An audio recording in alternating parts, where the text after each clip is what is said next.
Hi, everyone. I'm Nancy. I'm a virtual production producer at the Epic London Lab. I spend most of my time day-to-day supporting ICVFX productions in high-end film and TV.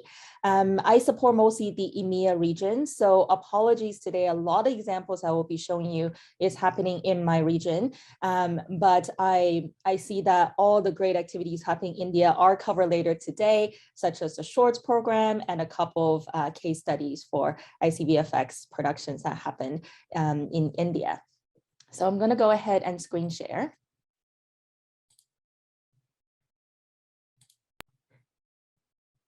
So we can get started. So one of the things when I was putting this showcase together is last year when I was running the, when I was attending the VFX Summit, I wasn't able to select, I didn't have as many examples that I was able to talk about. Shows haven't finished, a lot of conversations still around Mandalorian. This year, it's great. I had to delete my slides. There was so many things I wanted to show you guys and so little time. So I tried to pick a variety just to show you a lot of different things that's happening in ICVFX. So we'll start by setting up our baseline. I think most of you who are interested in ICVFX probably already know what this is, but just setting the baseline. When we say ICVFX, we really mean that instead of having your VFX elements components done as a separate stage in post-production, we're bringing into pre-production. We're putting that up in volumes such as LED volumes, but there are other methods to do this, and getting all of that together in the camera. So getting all of that in the production process. What we're aiming for at the end of the day is to have a final in-camera final, so that it doesn't need to go through another extensive post-production process after it's done. When we look at how adoption is happening across TV and film, one of the things that I want to look at first is how many LED stages are there available around the world. If it's just a few in LA, that's not good enough. That's not good enough for a next generation of filmmakers who wants to play with this tech and cannot access it without a huge trip across the ocean. This is a snapshot from the American Society of Cinematographers. There are other maps, there are many LED listing websites as well that is tracking all of the volume that is coming up. In EMEA, I'm happy to report just in the last year, we're seeing a tremendous growth. On our database, we're tracking 54 stages in our region. Lots of new regions starting up with their first stage, like Finland and Jordan, Egypt, very exciting. Lots of stages that are out there smashing records in terms of, we have one in Norway, a film camp that's starting one that is going to be the first Arctic stage.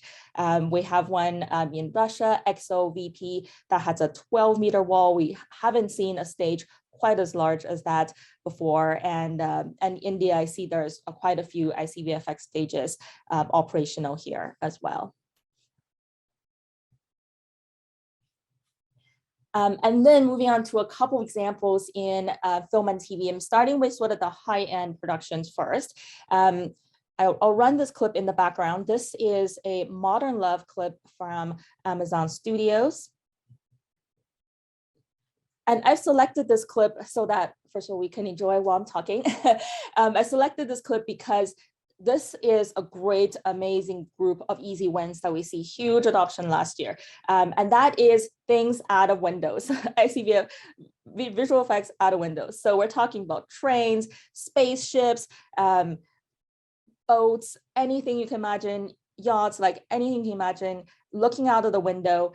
It could be a VFX play that you're doing loop. It could just be video that you recorded with a data capture team. You run that through, and it's not the hardest ICVFX to do out of all the examples I have today, but we cannot understate how important it is just to have, for a long running series, we're talking about thousands of shots, that is just a little bit of window that you have to go through all of match move, all roll to animation, just to replace that with the moving scene. So to have all of those sort of easy bucket of shots that are not creatively very fulfilling to do in VFX in post-production, have all that done in pre, have that through, and get an in-camera final. That's a huge win for our sector for this type of adoption. Next up, I'm featuring this one not only because this is our favorite nature advocate, Sir David Attenborough, and we're so excited that he's engaging with ICVFX, but to show you that there is another bucket that we've seen a lot of winning moments last year.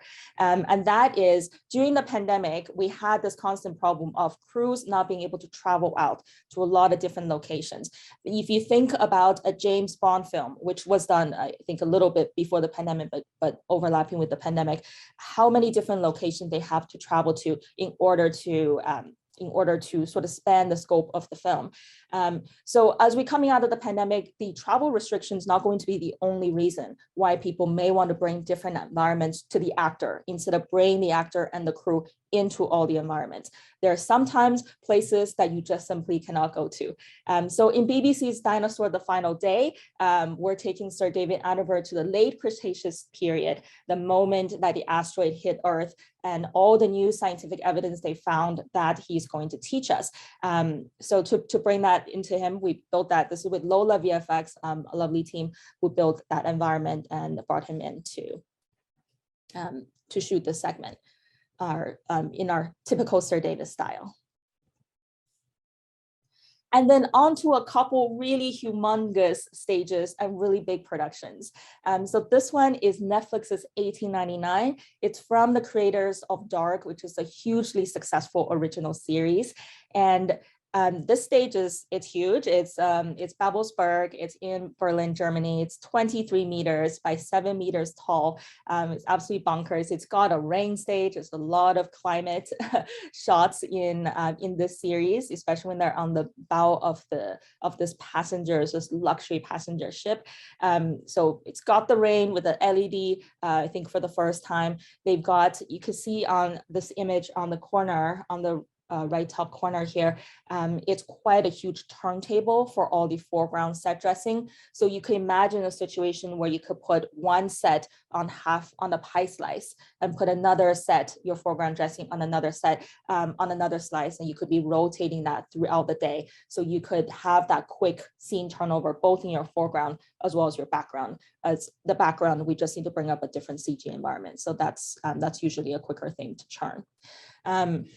This film will get the statistic once everything is processed. They did shoot quite a bit of that as finals in camera. I think we're floating around 50% or so.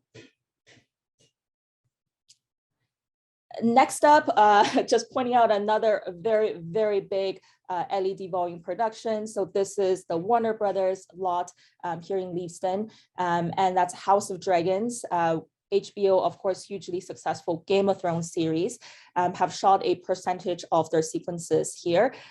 It's definitely one of the most ambitious productions. It is pushing us from the Unreal Engine side, where we were supporting on our side of the tech. They definitely are pushing our engine to its limits. It's using every feature we have, the whole kitchen sink that we have available in virtual production. Amazing uses of like very ambitious set extensions, like suspended bridges, great use of lighting cards and flags that are in CG. So putting light cards in our CG environment instead of just using physical light. So sort of that combination of lighting techniques to get the right image. This is one I want to show that is actually Sky TV is getting into ICVFX productions, and this is a little bit more from R&D they've done with I think this just shows a combination of some clips you see here would be very easy ones. We're talking about, your car shot, these beautiful reflections that we kind of already know from Mandalorian that ICVFX are very successful at doing, but there's a couple new ones too. So let's watch this clip together.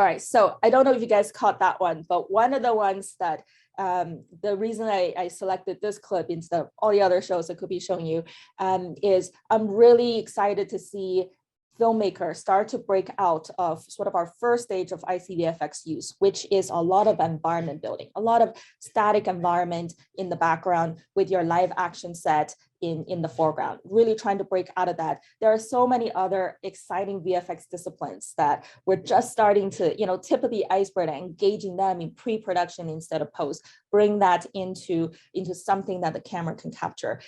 So there's a clip at the end there where you could see a creature that's being motion captured. So I think that's really cool. You could have your foreground actors in a cave experiencing this moment, and then this monster is coming out or hiding in the cave, and this monster is off to the side, a motion captured actor that is performing. So that could still feed off, the actors can still feed off each other's energy. They could still have that improv and have that authentic moment, but you're now starting to incorporate creature work into ICVFX.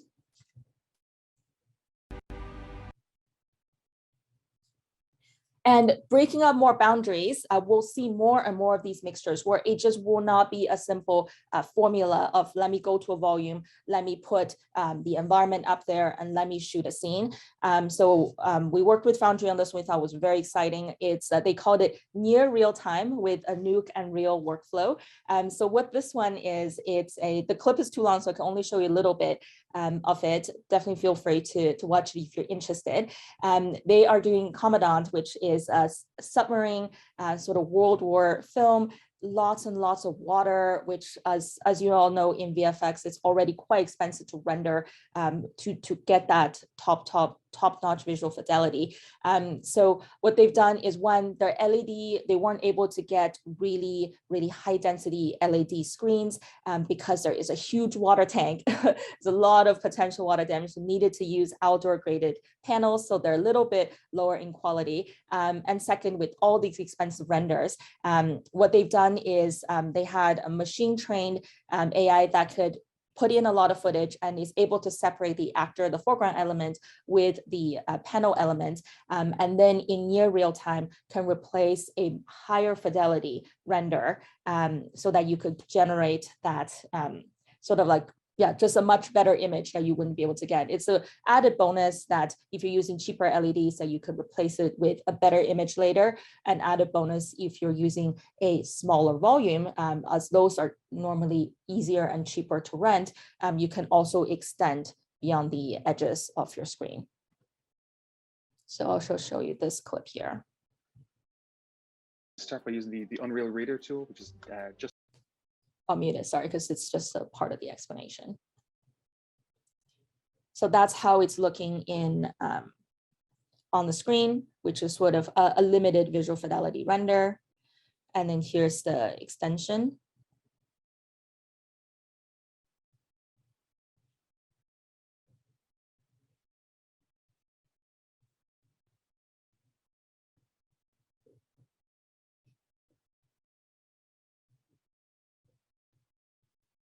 And here's the machine that is being trained to sort of auto-roto the foreground, including hair. So that's that one. Last one in the high-end film and TV category I want to show you guys is The Matrix Resurrections. This one is not strictly ICVFX. It is actually final pixel render, but it has a sequence here, the dojo sequence, that is completely done in Unreal Engine. So we're talking, you get your real-time feedback for all your reviews. Don't need to wait overnight, 10,000 hours on the farm to get an image, sort of that rapid prototype, rapid reaction, iterative workflow. I think it's showing the world, how good this can look. It is a serious contender for the right segments to use that instead of your traditional VFX workflow. It's a good augmentation to it. So I'll play the clip where that's why you're still fighting and why you will never give up. You don't know me, no?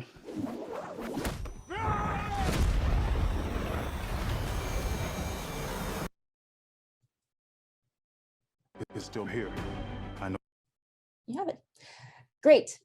Moving on to the next section, I want to show you guys a little bit of examples expanding out from film and TV. I see a huge variety, our London lab see a huge variety of interesting and amazing projects come through that is not film and TV. I think film and TV are a little bit more, they're really great at pushing our technology to the edge. They are now starting to be very mature ICVFX users, but all the other industry are innovating different ways, and it's exciting to see what they're doing as well.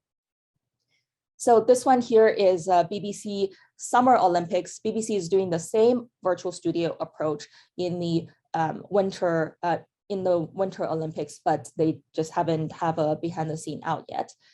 I think I could show you this clip while we are talking. So when this is a very typical solution for broadcasting purposes, where they may not necessarily have the budget to be renting out large LED volumes to be doing their broadcast. So instead, they do their shoot in a small green screen, and then you have great camera tracking solution, and you do an augmentation. So we call that AR virtual studio or set extension in our world. Actually, Ro, my teammate who sits next to me in the office, has a compositor plugin with Unreal that you could work along with your preferred camera tracking solution to be able to doing this kind of set extension. I find this very budget-friendly way to get into virtual production. Fashion. So the fashion industry is, I find them actually extremely experimental. They are great. They love new tech. They are not afraid to try something. They're not afraid to fail. So we have a lot of luxury brands looking at ICVFX as a way to realize their next runway show. This example from Balmain, which we supported, that was shot in Paris a few months ago. And you'll see this is an example actually of a usage of floor LEDs. We don't always see great examples of floor LEDs. We normally see them as walls and ceilings. It's challenging because of the physical shadows is not quite there. But for a more stylistic film like a runway show, and for fashion where shoes and your entire outfit is so important, I think it's fabulous. Let's take a look.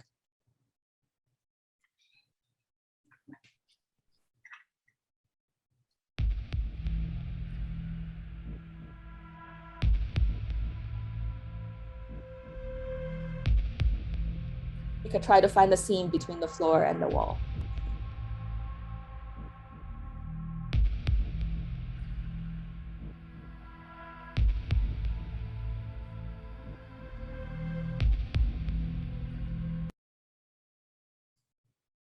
Oh, and feel free to pop questions in the feel free to pop questions in the chat as you think of them. I'll try to leave a few minutes to answer them at the end. All right, a quick one. I'll just run this clip while we're talking. Advertising, we can't go without mentioning how brands and advertising is engaging ICVFX as well. McDonald's is specifically an interesting one. They have a lot of issues like the fire's always running, so they can't record good sound at their restaurants. They can only shoot between sort of these wee hours. They never get natural daylight because that restaurant is running during the day. They do all this work and then their menu changes again. They have to go back in there and do it again. With also environmental sustainability being an important talking point for agencies to in all the solutions that they provide. ICVFX, like using volumes, bring everybody together, being able to run through 10 different sets all at once, is all really important value proposition for them. So there we have commercial agencies that are now aiming to do 80% of all of their work in a virtual studio environment. All right, I'll just do a quick run through in the last bit. Is a bit of a plug for all the free tools that you could use in Unreal Engine to get yourself, to get your team dipping into virtual production. If right now you're not going to a volume tomorrow to be shooting a show, or you don't necessarily have a show that you feel like is appropriate for this methodology yet, but you want to get started. This is for time. I won't show you the full clips. I think these guys are leading the way for motion capture. Nexus Studios, definitely a team to watch. I know motion capture have been a lot about what Andy Serkis have been doing with Weta Digital and everything. Those are amazing examples. But what Nexus Studios is doing is really about real-time motion capture. So imagine having your favorite character, let's say any Netflix, Amazon, Apple series that you love, that is not a true human, could have maybe a Twitch stream, can maybe have a conversation, sit-down conversation with you, because they really can, in a very authentic way, perform and speak and embody that character through motion capture. Metahumans. Metahumans is, I love what Han Yan, which is one of the more independent filmmakers, is doing with Metahumans. Today, if you were doing, I'll run this clip in the background. Today, if you are doing a mixed short that you have mostly CG component, you got this human, you have to shoot them separately, you have to composite them together, that could already be quite unfeasible for independent filmmakers. So the fact that you could bring metahumans in as a way to really achieve that level of photorealism, that's really exciting. You could keep everything CG. That sort of empowers our VFX industries to be a holistic owner of that final picture.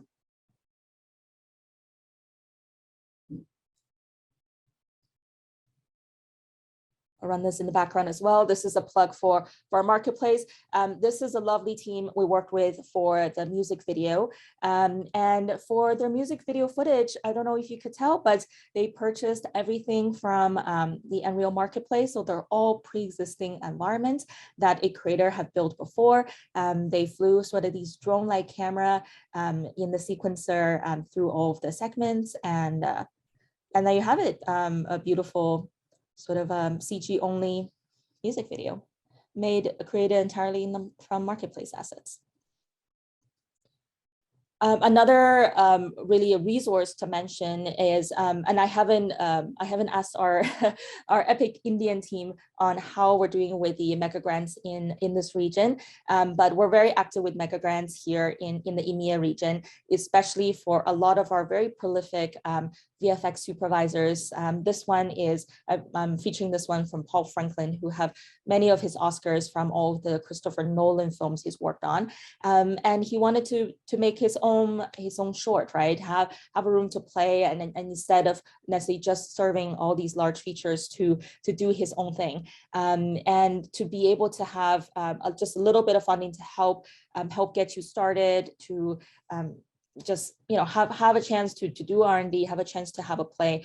That's what the Epic Mega Grant is here for. And of course, anything you're able to bring back into the community to share with others, to let others enter this world with less barriers. That's all reasons why you have a better chance of receiving one. So I'll run the short. I'll put the volume on this one. On time. On time is late. We have a vehicle approaching the target's residence.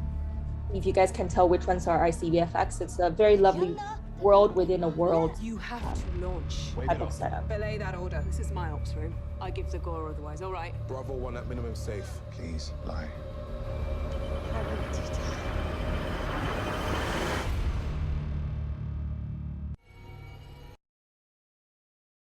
Okay, and then I'll end our chat today with, there is no such thing as just a virtual production chat without talking a little bit about the next step into the metaverse.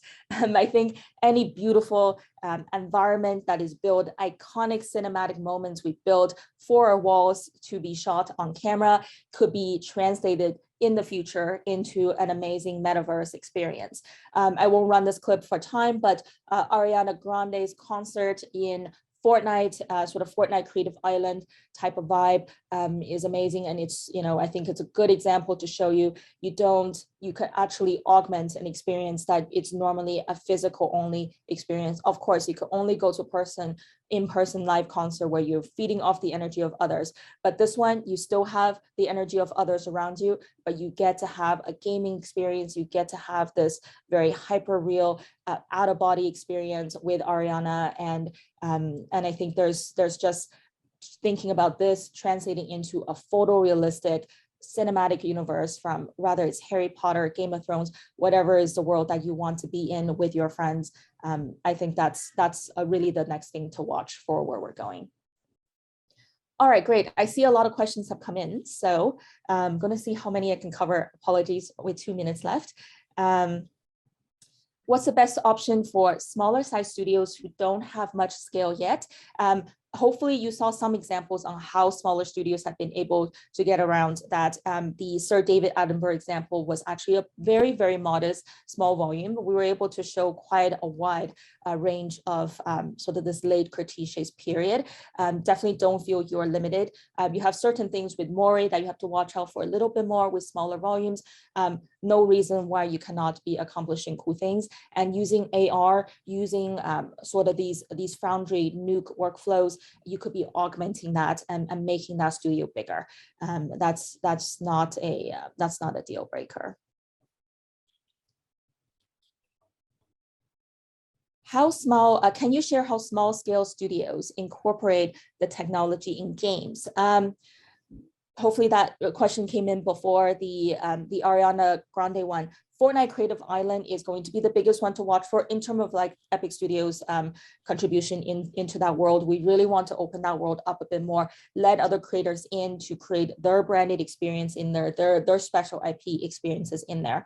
I think small scale studios, I think also interesting to look at final pixel render, thinking about how your VFX pipeline sort of combines with virtual production workflows and to get that quicker turnaround. And all of our toolsets are free. Our idea is to keep it forever free. So that's always a good value proposition and investment to make. What should be the lowest cost LED floor of 23 by 7 meters? That one, I will have to refer you to our friends at Roll or Aeto. There's a couple Infolet, a couple major leading providers for LED floors. They need to be stronger, so they tend to be a little bit less dense in the pixel density. What is the lowest hiring cost for which city in India? That one, I'm going to leave it to our experts in India to address that one. I'm aware of about 3 to 4 ICVFX volumes. I don't know which one is most cost competitive. Yeah, Nancy, this is Anil Vanwari. I'm the founder of the group. I wanted to ask you a question. How long before we get costs at a level where it gets mass adoption? Like Ariana Grande was a high-end event. It wasn't really something which every concert can be done in a game. So how long before we move towards that where it becomes a mass, real masses using it? If you're talking about sort of these metaverse experiences in particular, yes, instead of ICVFX, the metaverse experience, I don't feel like the barriers are that large yet. I think the infrastructure and engineering, if you're not basing it on Fortnite Creative Island, can be expensive. But we work with a lot of metaverse platforms, and they're just startups. They're a team of 5 people, engineers and creators. So for example, Surrender Event, who hosts some of our virtual spaces. We have Digital Village, who hosts all fashion experiences. We do have a lot of these metaverse platform that can give a very sort of game-like bespoke experience. So I will challenge that and say I think the barrier is not as high as we think it is, and we could definitely dip our toes in it already. And there's partners in that ecosystem to work with you to make it happen. Thank you for the answer. Thank you. Really appreciate it. Thank you.